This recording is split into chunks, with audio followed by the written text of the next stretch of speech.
So this is a session, Practical UX, when you have almost no time and money.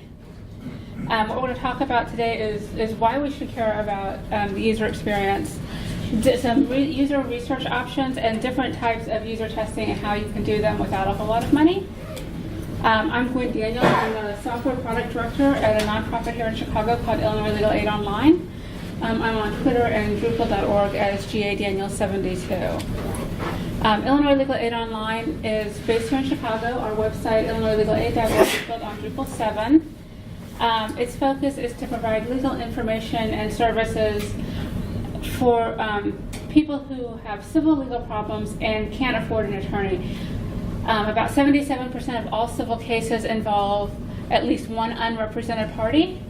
In criminal cases, you have a right to an attorney whether you can afford it or not. In civil matters, such as divorce, getting orders of protection, identity theft, housing issues, eviction, foreclosure, all of those things, you have no right to an attorney. And so our website is often the only resource for a large number of people in the court system who have no access to legal representation. I also want to do a quick shout out to three people who, without this presentation, would not happen. Eileen Maccariola, who is my user experience research coordinator, and Ann Tripp and Emily Good, who run similar projects out of Michigan and Minnesota, and who did a version of this presentation with me back in January at the Legal Services Conference in New Orleans. So why do we care about the user experience? It's because we only have one shot with users. You get maybe 2-3 seconds to make an impression on users when they come to your website. If they don't see something of value for them, they're going back to Google and trying somewhere else. If they get into your website and they can't do what they think they should be able to do, or it's a difficult experience, they're not going to come back. A bad user experience can damage your brand as a client. It can damage your reputation as a developer or as a designer. It can cost your company money. If somebody comes to your website to buy, say it's an e-commerce site, they come to buy something and they can't get through the sales funnel, it's going to cost you money. It's going to frustrate your users, and in some cases it can even harm your users, such as on our website. If somebody comes to our website, tries to complete forms for, say, getting an order of protection, and they can't do it because the UX is too hard, that's really bad. So let's dive in first to user research. And what do we mean by that? It's understanding users' behaviors, needs, and motivations through observation, task analysis, and other feedback. This is something that does not have to cost any money. It doesn't even need to take a lot of time. It can if you want to go, depending on how far out you want to go, but there's a lot of easy wins when it comes to user research. Take a look at what you have already. If you have Google Analytics or a similar analytics application running on your website, you've got a whole lot of user data. If you have a user feedback survey on your website, or you have a contact us form or a contact us email on your website, I guarantee you probably got user information somewhere. So let's talk a little about what Google Analytics can give you. This is something that you can just add with a snippet onto your code. There's modules in Drupal that will install Google Analytics for you. But it will tell you things like where are your users located. You can filter by city, state, country. You can see how many users you have. You can see how much they're looking at, how long they're staying, whether they're returning users or new users. Whether they're coming to your site and just going somewhere else. And that's what your bounce rate. You can also show you at a page level what they're looking at.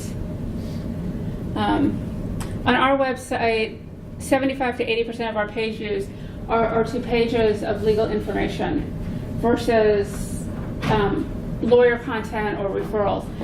And what that does for me, it says, okay, that's where we need to prioritize user testing and development and resources. It can also sort of give you a glimpse into your users. For example, one of our most popular pieces of content is an article called "The Difference Between Dismissed with or Without Prejudice." That basically is an article that talks about whether or not somebody who has had their lawsuit dismissed has the right to refile it. People who come to this web page spend 5 minutes on that page. But if I dig deeper into our analytics, almost all of those people are coming from outside of Illinois. When I look at it in a screen of just Illinois users, this is not the popular, who are our target users, this is not nearly as popular a piece of content for them.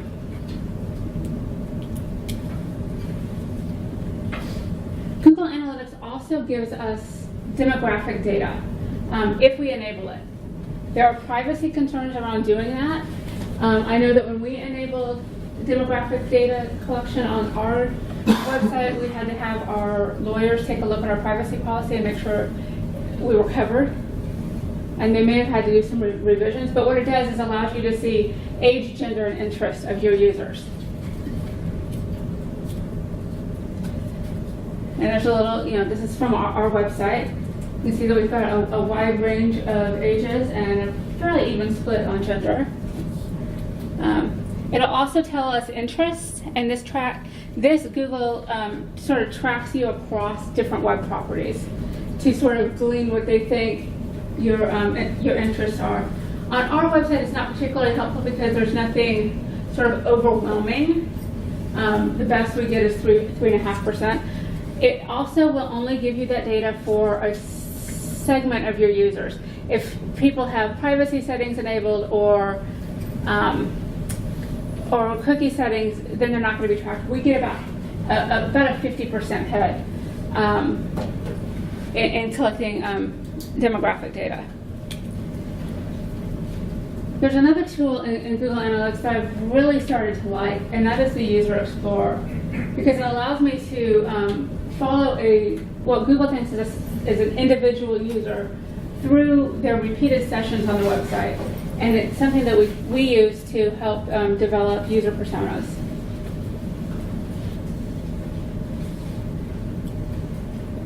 It's faster and cheaper than calling up individual users and asking them, what'd you do on our website?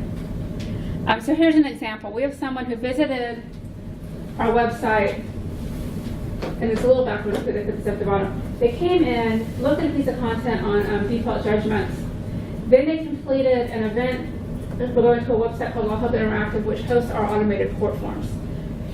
They came back to the same piece of content, and then the next day they came back with the same piece of content again, then looked on information on e-filing with the courts, and then came back again and clicked on a link to Tyler Technologies, who provides e-filing for many of the courts here in Illinois. So what I got from looking at this one user profile is I had somebody who most likely failed to show up in court in a civil action, got a judgment against them, now wants to get out of it. They came to our website, read our legal information, completed our automated court forms, learned how to e-file those forms, and then went to the site where they could actually e-file their forms. That tells me a whole lot of a story of one of our users that didn't cost me anything but a couple of minutes of looking at the Google Analytics User Explorer. I didn't have to call anybody. I didn't have to follow up at the courthouse. All I had to do was look at this data. There's millions of things that we can do with Google Analytics, and you could actually do an entire session just on Google Analytics. But another tool that we use is a user feedback survey. I've got the link to ours on the slides. You'll have for free to steal it if it's something that you're interested in, but keep it short. We ask basically 4 questions. Would you recommend this website to a friend? What brought you here? How hard was it to find what you're looking for? And can we contact you? And if they say yes, then we get contact information and we can follow up via email or a phone call, and if we want to dig deeper into what they were doing. If your website has a contact us or an email, like an info box type of thing. You're probably collecting information from your users. They're probably emailing you when they have a problem. If it goes into a folder or a database or another email box, it gives you some place to look at that information. It's more time consuming than using Google Analytics, but the data is there. And if you look for common themes, we have a lot of folks who use our contact form to tell us that they need legal help, but they usually tell us what their legal problem is, and that gives us some things that we can do with that information, like, do we have content that addresses that legal problem? Do we have good content that accesses that legal problem? Are there people who should be getting referred to legal aid or the private bar and aren't via our website? Or is our content too hard to find, or should we do comprehension testing and other forms of user testing on those issues? Another thing that we do, because we let people join our website, is ask them if they want to be part of future user test studies. It's just a simple yes or no on our user profile registration form, and that's given us a list of over 900 people that we can reach out to. Oh yeah, Kevin warned us that this might happen. One area that we failed, and really where I failed is in keeping those users engaged and ensuring that we have metadata on our users. Thankfully, Eileen has looked at our procedures, and we've figured out a way to automate a lot of this. And now when somebody says, yes, I want to participate in user studies, we're going to set it up so that a few days later they get an email to a SurveyMonkey survey where we ask them to complete a survey that asks them questions like, how do you get on the internet? What kind of device do you use? How would you rate your comfort level with technology? What's your education level? And then we can use that data to filter when we're ready to do user tests, if we want to segment users. So now that we've collected all of this research, what do we do with it? The most important thing you can do is define action steps if the research just illustrates problems. Look at it and see if you see weird things in your Google Analytics. People spending 5 minutes on a piece of content that is a paragraph probably tells me something's not quite right. Seeing if people are doing page flows that you wouldn't expect. And we can use that data then to help prioritize where to test. User research can also help us identify which users and user segments we want to test with. And then again, as I've mentioned, we've also used this research to help us develop personas to help us guide future development. As somebody who is also a back-end developer, I have found that the use of personas is helpful for me as a way to think of working on something that I'm not quite sure how I want to do it, but being able to associate it with a person rather than just some imaginary user. I've got a project right now where we're trying to build toolkits for people who have barriers to employment, and until we sat down and created some personas, I was completely blocked on how I was going to do that. Once we had personas that sort of outline, okay, here's Jason's problem. He's got a DUI, and as a result, he can't get he doesn't have a driver's license. He can't get an occupational license. And now I'm able to go in and say, okay, now I know how I want what those legal issues are, and I can build a toolkit to help solve those problems. So personas can be useful for anybody. So now that we've talked about research, let's talk about actual user testing. Most of us know that testing is critical in software development, and user testing is as important as any other form of testing. I found as a developer time and time again that what works perfectly for me, when I put it in front of a user, they're going to do things that I never thought of. And I'm not going to be there with every one of my users saying, no, do it this way. I find that even more often on the back end with my content managers than with end users, but what I meant for them to do and what they actually do are not always the same thing, and that's why user testing is really important. It doesn't have to be expensive, and it doesn't have to look like this screenshot where you have observers behind two-way glass, where with a facilitator instructing a user on various task scenarios. You can do that, and we have done that through IIT many years ago. But there's a lot of free and inexpensive ways to do various different types of user testing. With every test, though, there are a set of questions that we should always be thinking about. What are we testing? What we test will often define what kind of test we're going to do. If you're testing your user interface, that's a different test than if you're testing your navigation labels. If it's a simple scenario, that's probably a different test than if you're trying to test a complex set of tasks that cover a broad section of your website. Why are we testing?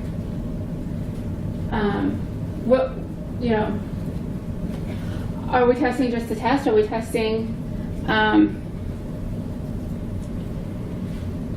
what are our research goals? And we can't test without those.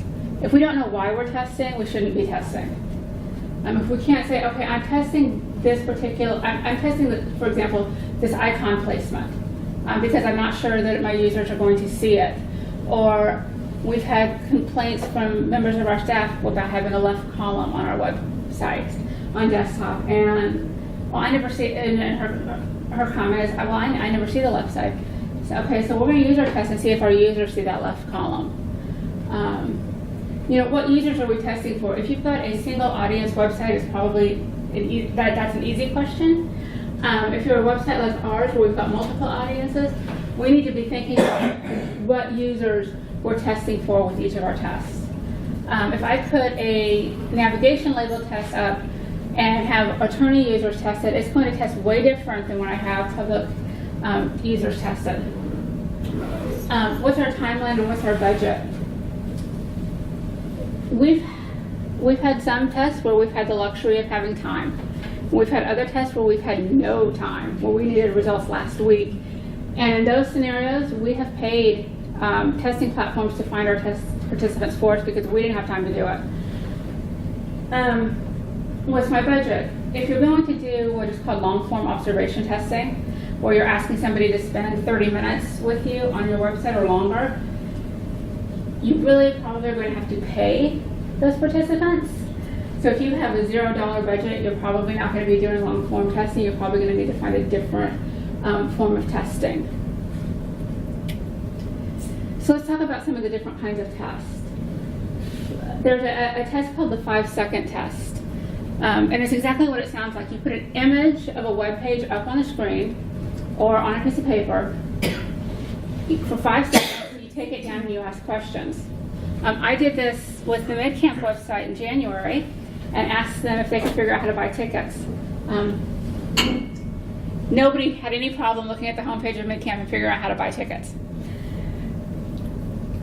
The purpose of it, though, is given that we only have a limited amount of time to make a first impression, is when you put just one page up, is do they see anything of value for them in that web page? Do they know who you are and what this page does? Do they see your calls to action on the page? Do they notice your navigation? If we put up a photo sharing site, can the user tell that it's a photo sharing site in 5 seconds? If they can't, they're leaving. If that's if they can, they might stick around and go a little bit deeper. There's a lot of ways to do a 5-second test. You can do it with a sketch. You can do it with a paper prototype. You can do it online. Both Usability Hub and Optimal Workshop, which are tools that we use, have free plans that will let you do free 5-second tests. Another type of testing is one that tests your navigation.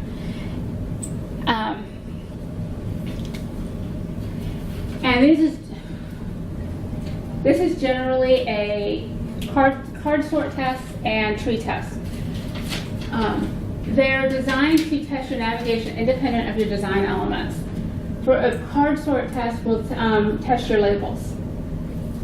And a tree sort will test your navigation paths.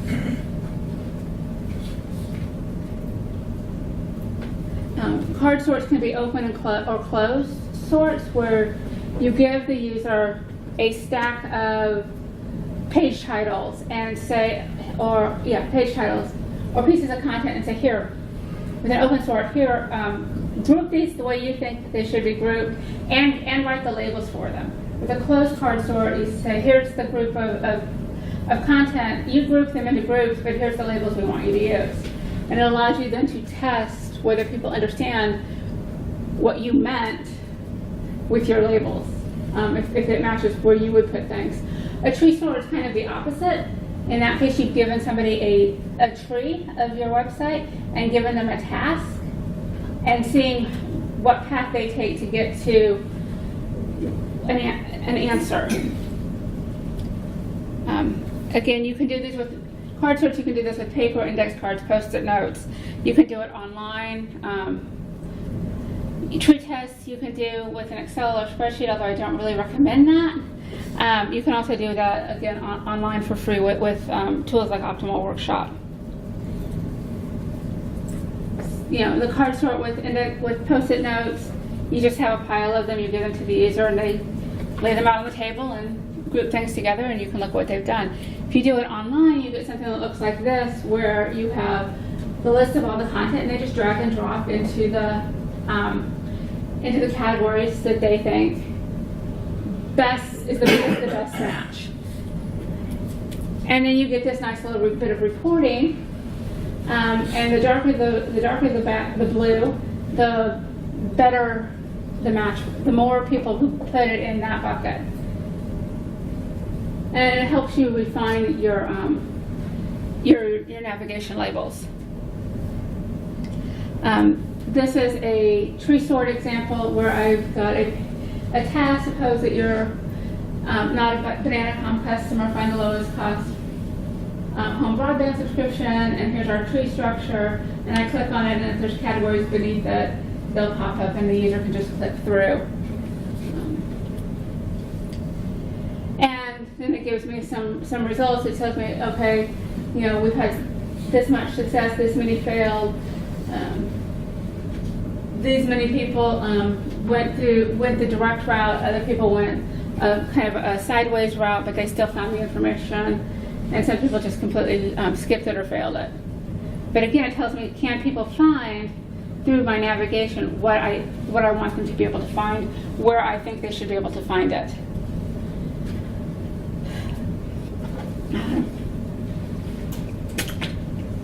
First click tests display an image of a web page and a task. A test taker clicks on wherever on the page they think is going to be the place to get them the answer the first step is to solve that test, the task that they're given. There's no opportunity to clarify in a first click test the task, so it needs to be concise and simple. It's really important to get that first click right, because 87% of users who get the first click right will complete their task, and 46% will fail if they don't.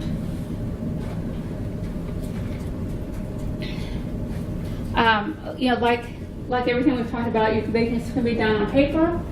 Just put a piece of paper in front of somebody. Where would you click to do this? You can also do this online with the free plans. With free plans, and in those cases, you just upload an image, and it doesn't have to be anything fancy, and create a task,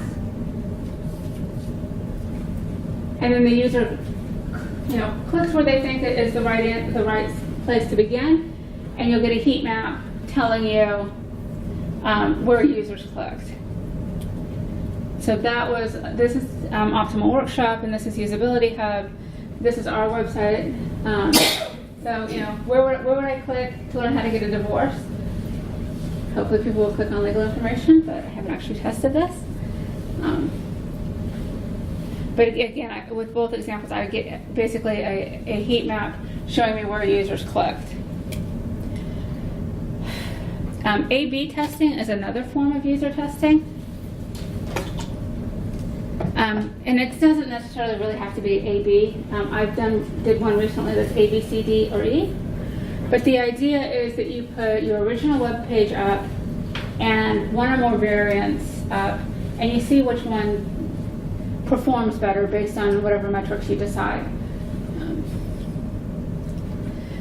So some examples of things that you might want to test with an A/B test is, does it drive better user engagement? Do I have a lower bounce rate with a new version of this page versus the original version? Do I have more page views, and do I have more conversions? If I have two product pages, does one of them for the same product, does one result in higher sales than the other? There's a few different ways that you can run an A/B test. Drupal has an A/B JavaScript testing module. I don't do a lot of JavaScript, so I installed it, but I didn't really use it because it was a little bit beyond my technical expertise. Virtual Website Optimizer is another tool that when I was Googling Drupal and A/B testing to do our A/B testing came up. It's not free. It's about $49 to $59 per month, depending on whether you pay annually or monthly. Has some additional features. Has a visual editor that's nice. Google Optimize is what we ended up going with. It's free for 3 tests at a time and has an easy-to-use visual editor and reporting tools. And I'll show you what that can do.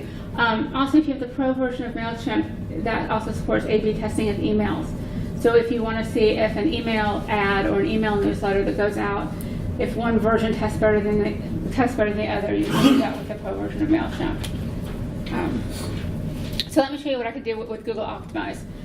I go in and I create a test. I just give it the link on my website that I want to test with.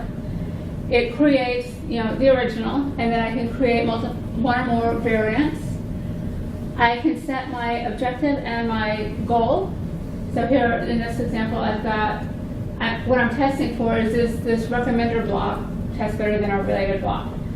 Our related block is a block that has related articles that are determined by Drupal's taxonomy terms, and a recommender block was actually created by an analytics company that created a predictive model for us.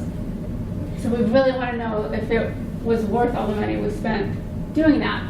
And so I said, okay, I want to know what impact those blocks have on bounces, page views, and session duration. I then go in to their visual editor and I can highlight places on the page that I want to change the text or edit the HTML or add some JavaScript. And I'm just going to edit the HTML. I find that that's easier to work with than the edit text because it pops up this little window and I just change the text. And then I save it. I launch the test. And Google starts delivering. So if I have 2 variants, by default, it's going to send 50% of my users the original and 50% of my users the new version. And it starts collecting that data, and then it gives me some reports that show,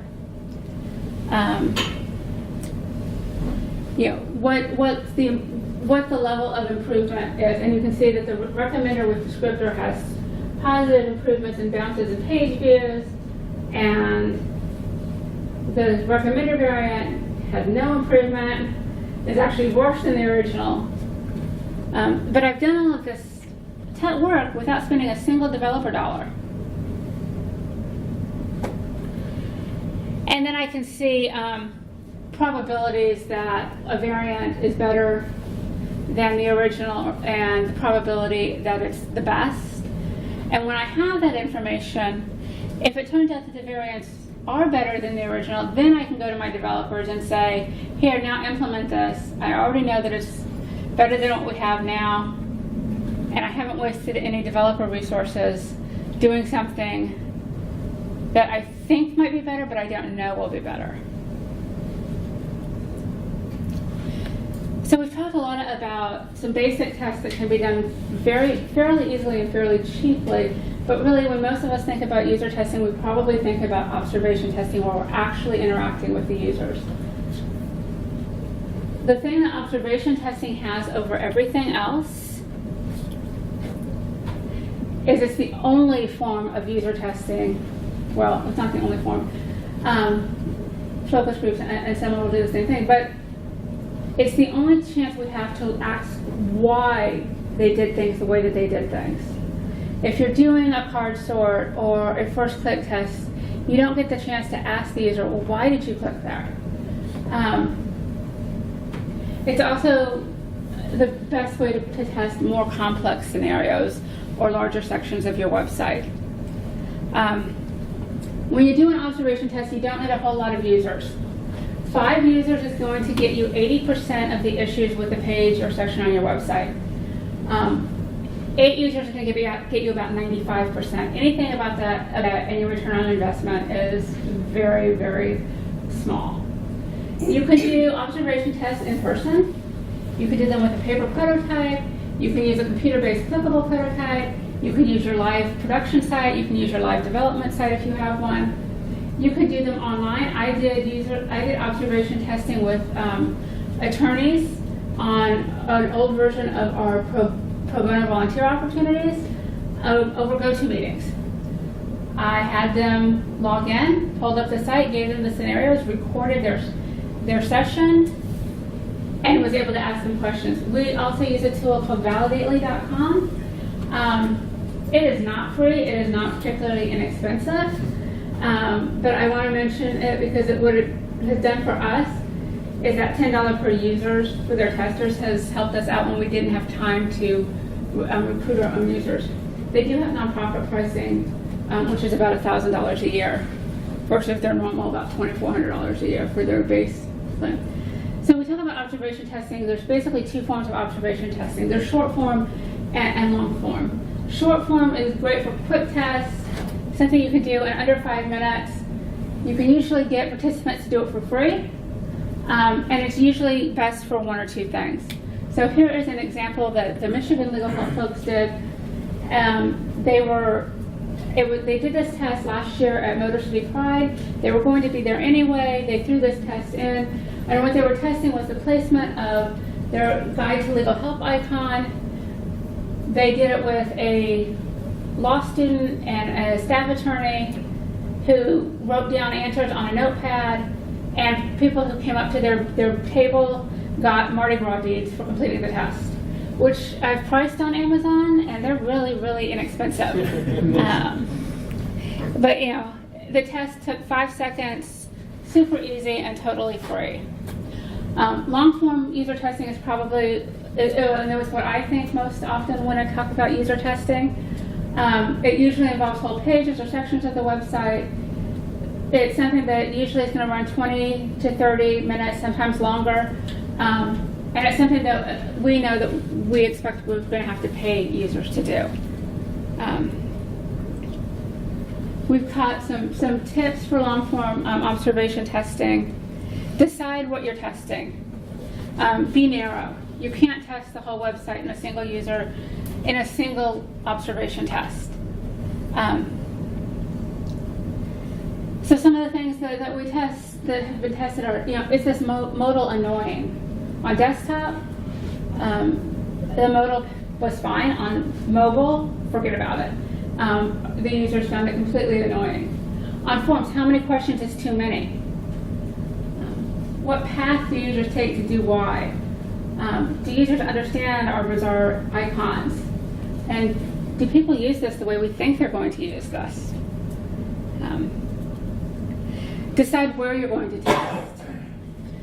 Pick a location, secure permission from the location to do your test, whether you need an hour, a day. Picking a date and location gives you an external deadline. It means, because there's a lot of moving pieces when you do long-form observation testing. We have done them at the Daily Center self-help desk in downtown Chicago. The Michigan program has done them in ice cream parlors. We've all done them in libraries. Anywhere your users are is a place where you can do user testing, as long as you get permission from the location that you're doing it at. You need to make a plan because there are a lot of moving parts. What do you need? What are the scenarios you're going to test with? Who needs to be there? Generally, you're going to need at least a couple of people to do observation testing. You need somebody to facilitate. You need somebody to observe and take notes, and sometimes you need somebody for crowd control. And determine who is responsible for what. Suggest scenarios. Sometimes you can put a user in front of your website and say, here, go use this, and you'll get great feedback. Other times that doesn't work. Maybe they don't have a reason to use your website. Maybe they're shy about suggesting a real-life scenario of their own. But if you suggest one, maybe they won't be fully engaged in the user testing. So our recommendation is that you give people a handful of scenarios to pick from, and hopefully they will connect with one. We have seen folks who will connect with one, and they'll start researching or working on a canned scenario, find something they're interested in, and then go down a whole different path, and we always learn something. When you're doing long-form observation testing, you're probably going to have to recruit your participants ahead of time, unless you're doing it someplace where there's a lot of foot traffic and you can grab people. And there's a lot of ways to do that. You can do that if you have users' emails, you can use emails. If you have newsletters, you can do that. Posters where your users visit. We have called partner organizations and said, hey, do you have clients that we can have user testing? We'll give them a $30 gift card if they come over to our office and do this test. You can put it up on, an announcement up on your website. And you can, if you're doing online user testing, you can have platforms find you testers from their pool of tester panels. Generally, the rule of thumb that we use for paying participants for long-form user testing is $1 per minute. And we tend to use, most of us in the legal aid community use gift cards rather than cash. But we have also used cash. You need to develop your test flow. Does your site work for the test that you want to run? Do you have scripts? Do you have the documents that you need to do the test? Do you have an observation scoring sheet? Do you have printouts of your scenarios? Do you have pre and post surveys if you're going to do those? Do you know who needs to be there? I generally will say you should probably do pre and post test surveys. Pre-test surveys are useful to capture demographic data about your testers. And post-test surveys give them an opportunity to rate their overall experience taking the test. It gives you feedback on things that you can improve on, but it also gives them that sort of last chance to feel like they've been heard. Can't stress this one enough. Test your tests. Don't go do someplace to do long-form observation testings without ever having run through it at least once. You can get family, friends, coworkers can be your guinea pigs. And you'll have to then, if things come up when you're testing your test, then you revise and you repeat as needed until you're confident that you're ready to actually do this. On the day of testing, get there early, get set up, and be open to anything. User testing is a lot of things, but it's never dull.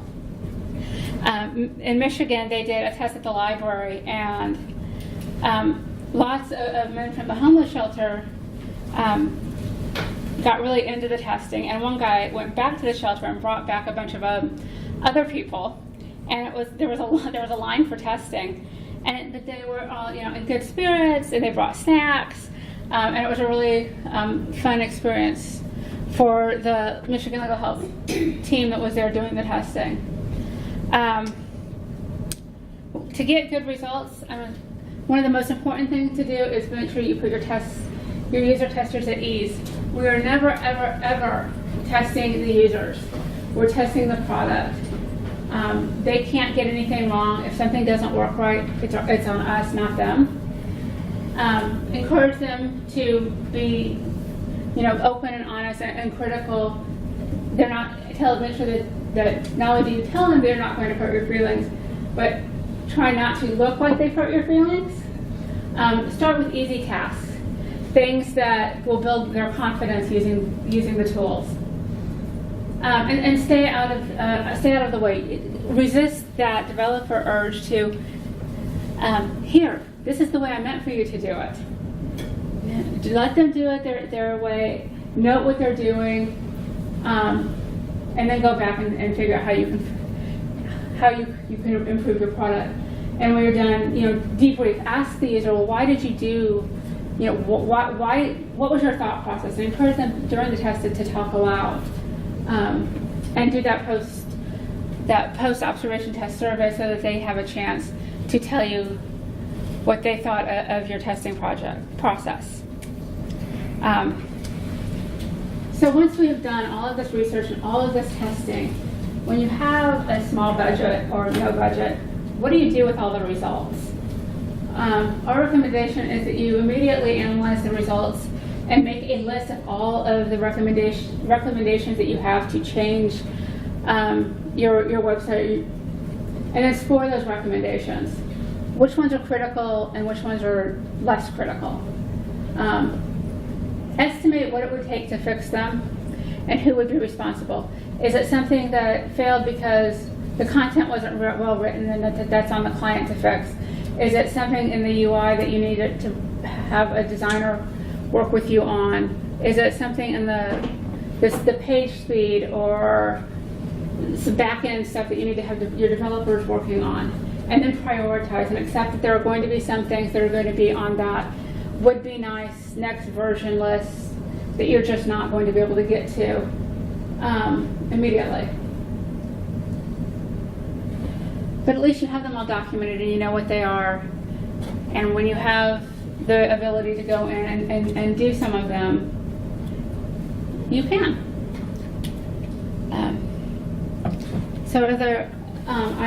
The slides are up. The link is there, and I'll put it on Twitter after the session. Do anyone have questions or comments? Are there other types of user testing that you all may have done that I didn't? Well, comment. We recently did some card sort, and we ran. We used up our budget for paying users for their testing, but we had a huge queue of people who had signed up to want to do it. So what we wound up doing was doing some more card sort and then some tree jack testing, and we just offered, it as like a raffle, like somebody would be picked to win, the card. Yeah, we did something similar. We have a triannual legal aid advocate conference in Chicago, and we wanted to do some user testing on some of the aspects of our website, and also get some user research from our returning users. And so we weren't going to pay anybody, but instead we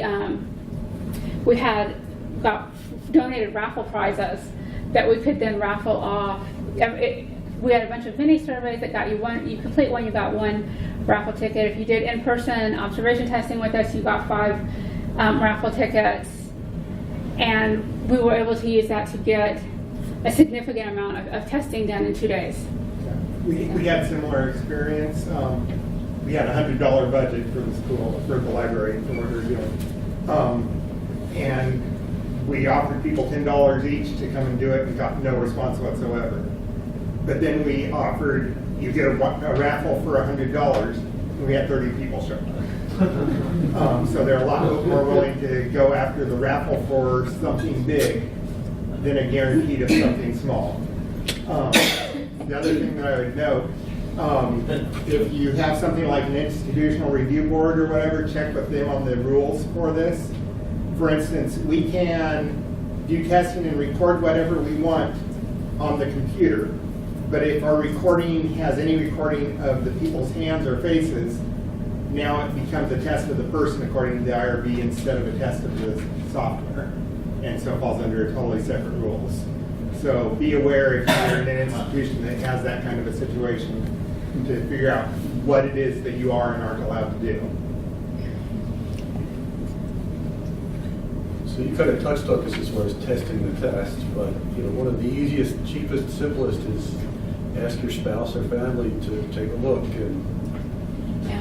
they'll usually be pretty vocal about the feelings. Yeah. Blunt, you mean? Direct. Correct. Yeah. Yeah. Correct. Yeah, family, friends, other people in your organization who are not part of the test are great people to use to help test your tests. Any other comments? Questions? Well, thanks to everyone.